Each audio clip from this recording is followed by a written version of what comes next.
Hello?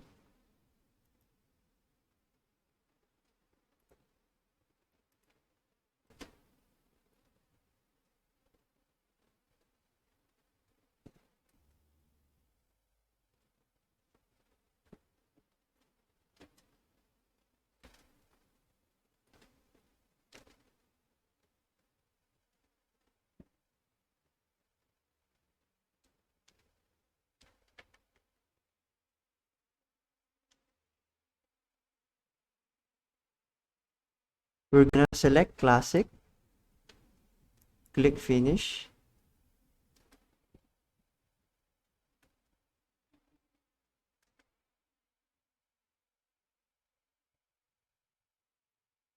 Okay, now that we're here, we're gonna go ahead, select port RA4 as our output and port RB4 as our input. Now here on our the goal for this assessment would be that the coin acceptor, yes, we will utilize the coin acceptor. The coin acceptor should accept both 1 peso coins and 5 peso coins. And when it accepts a 1 peso coin, it would turn on for 3 seconds. And if it accepts a 5 peso coin, it turns on for 6 seconds. So the difference between this assessment to the previous ones is that if we the last time we separately made the code for the 1 peso coin for 3 seconds and the 5 peso coin for 6 seconds.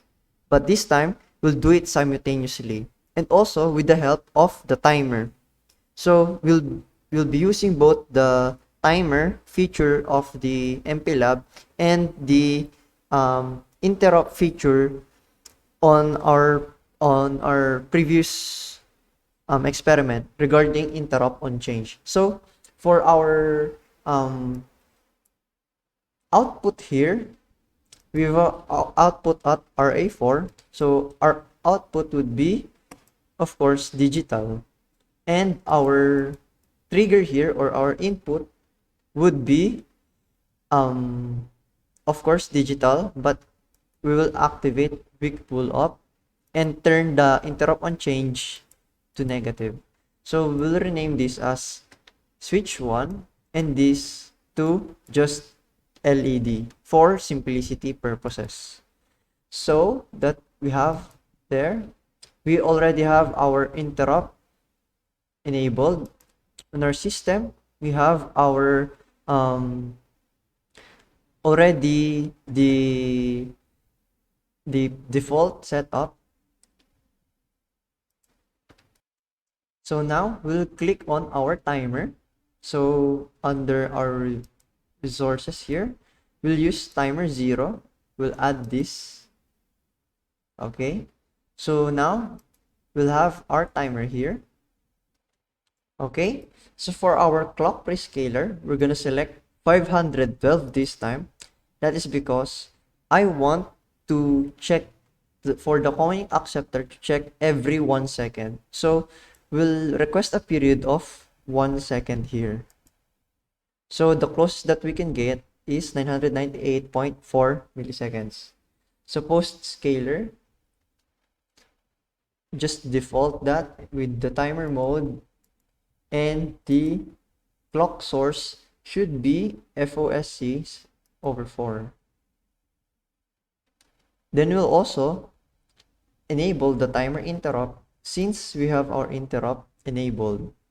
Okay, so now that we have set this up, we can now click on generate to generate this. So we'll just cancel that and recheck this so we can have this.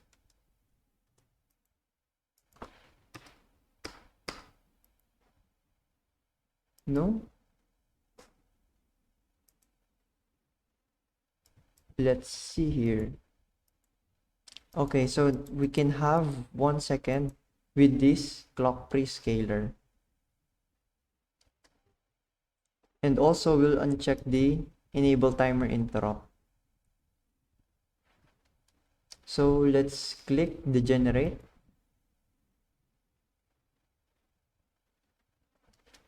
So as you can see, we have here the generation complete message. Now we'll go to our files, of course in SAX2. In our main code, we'll go ahead and look through the bottom here, and we'll enable interrupt by uncommenting these comments. So that appeared to be blue. It's okay now. So for our application code, I'll want to have the if the timer 0 has overflow occurred. I mean overflow, then we'll execute a piece of code here. So if the timer has overflowed, we will want to check if the variable PSD later, where PSD is the number of interrupts. Let's set that up first. So we'll insert here and declare the variable as a volatile variable again, because it can change anytime. The volatile integral variable PSD is initially equal to 0. Okay, so this is PSD is the number of interrupts within 1 second, because the timer will check every after 1 second how many interrupts on change happen. So if PSD, so here we'll create another statement. If PSD is let's say is less than 3, so I'm working on so that the pulse for a 1 peso coin would be 1 pulse, and a 5 peso coin would have 5 pulses. So to be safe, I just had PSD is less than 3 represent for 1 peso coin, in case that there would be extraneous bounces within the changing of the interrupts. So just to make sure, if PSD is less than 3, then that would represent the 1 peso coin. Then the LED would be set high for 3 seconds. 3000. Then it would be turned off. Set low. Okay.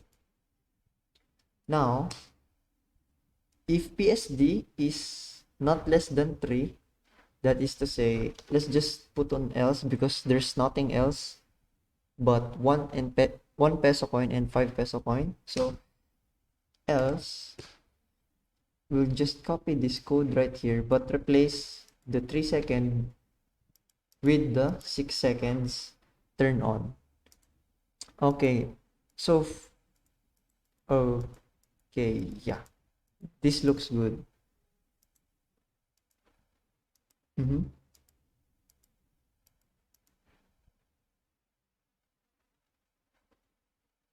So this is the 5 peso coin,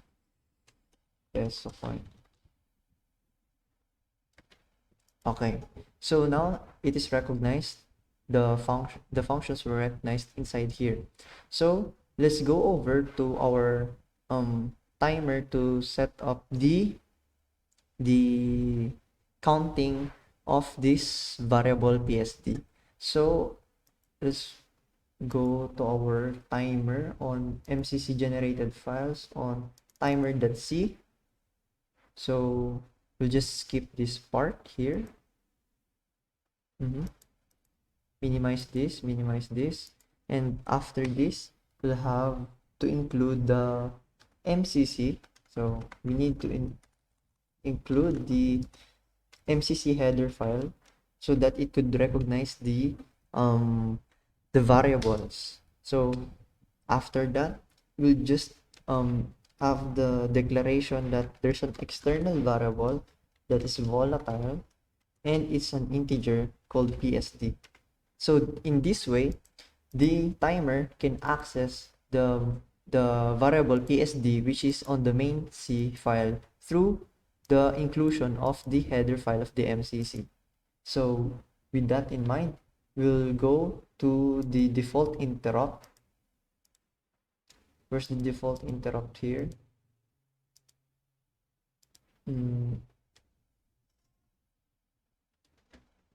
Oh yeah, there's no interrupt here because this is just the timer. So there's nothing else to do here. We're just gonna copy it and go to our interrupt manager. Okay, we already have the included MCC header file, so we just have this one. So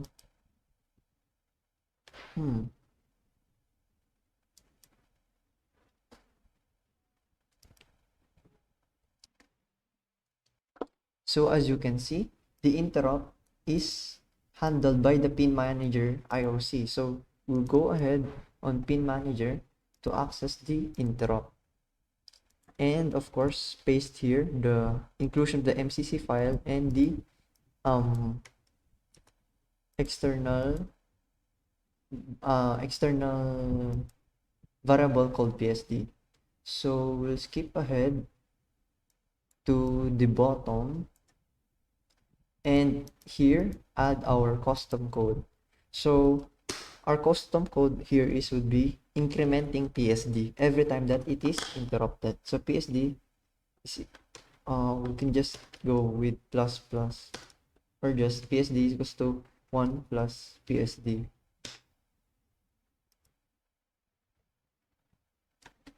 So every time it is interrupted, PSD would be incremented by 1. So going back to our main C file,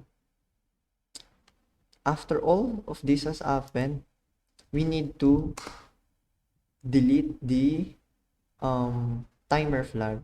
This is done by typing in timer 0 if would be assigned to 0.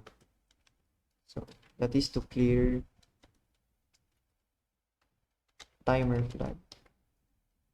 Okay.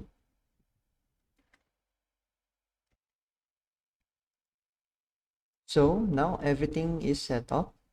We can now generate, or build our code. Building it.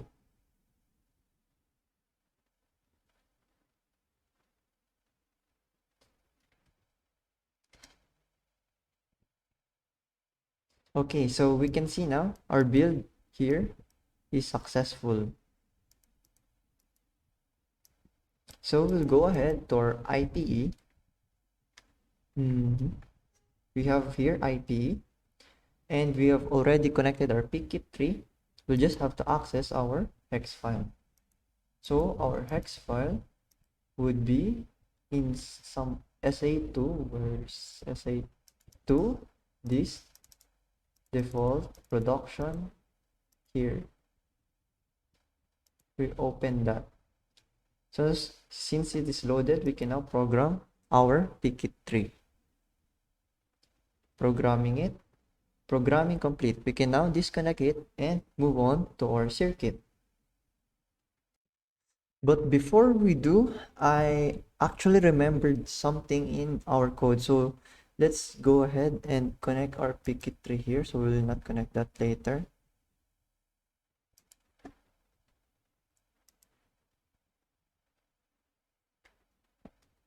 Okay, moving on to MPLAB. So as we can see here, our code, if PSD is less than 3, then it would blink for 3 seconds. However, PSD less than 3 includes PSD equals 0, where it is the initial condition of our system. So without even touching our system, it would probably blink 3 seconds always.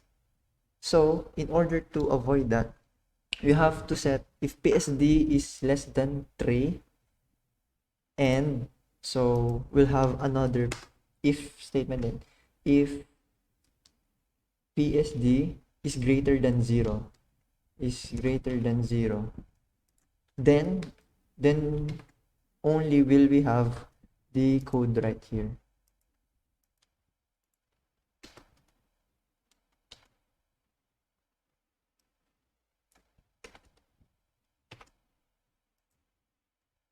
Okay.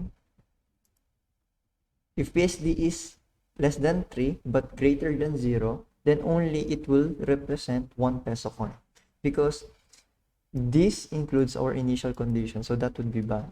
So let's build it again.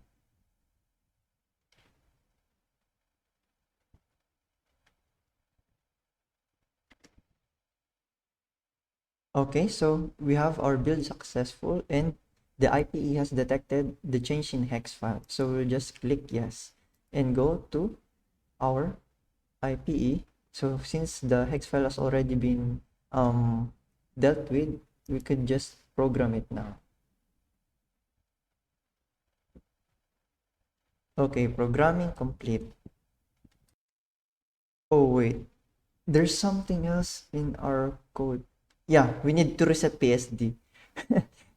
We reset the timer flag, but we did not reset our PSD. So PSD here should be reset to 0. So reset PSD, or the interrupt counter. For the last time, let's build this code. So as you can see, the build is successful. We can now reload the hex file and go over to IPE, connect our picket tree, and program it since the hex file has already been reloaded. Now for sure, all variables have been reset. We can now go over to our circuit. Okay. First things first, we need to set up our coin acceptor to accept 1 peso coin and 5 peso coins here. Okay, so in order to do so, we'll set it up by setting this.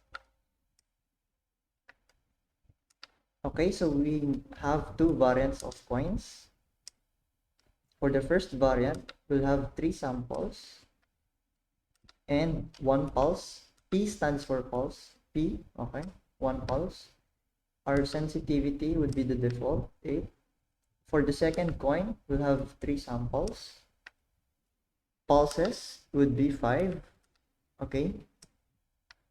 Then the sensitivity default. Okay.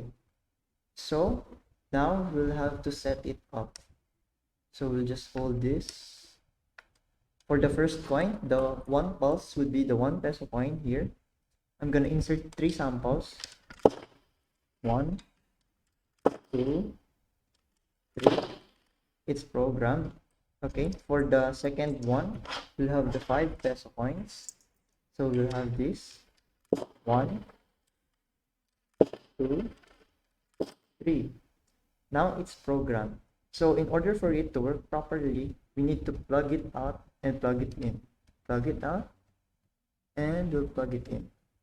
Okay, so our coin acceptor is now ready for the experiment. So again, if the coin acceptor this time should simultaneously recognize the 1 peso coin, the 5 peso coin, not recognize them separately but simultaneously, like what we did right here, not unlike what we did last time. So Moving on to our setup here. Okay, I'll be showing here the coin acceptor. Okay, wait. By the way, this is my voltage divider supply so that I can supply both this coin acceptor and my chip simultaneously also. Okay, so for the 1 peso coin, if I drop this in the coin acceptor, it should show number 1 here because it would produce 1 pulse. And it should turn on this LED for 3 seconds. Let's see. I'll drop a 1 peso coin. You should see a number 1 on the coin acceptor. Number 1, 1, 2, 3, and it turns off. So how about a 5 peso coin? So we should see a number 5 here. 5, 1, 2, 3, 4, 5, 6. Turn off. So as you can see, our code is working. Once again, how about another 5 peso coin? 5, 1, 2, 3, 4, 5, 6. Okay, it turns off. Another 1 peso coin. 1, 2, 3. So another 5 peso coin. 1, 2, 3, 4, 5, 6. Turn off. Okay, and for our last 1 peso coin, 1, 2, 3. Turn off. So this is all for our summative assessment where we used the coin acceptor to accept 1 peso coin and 5 peso coin simultaneously in the same code by using the timer function and the interrupt on change functions. So that is all for this.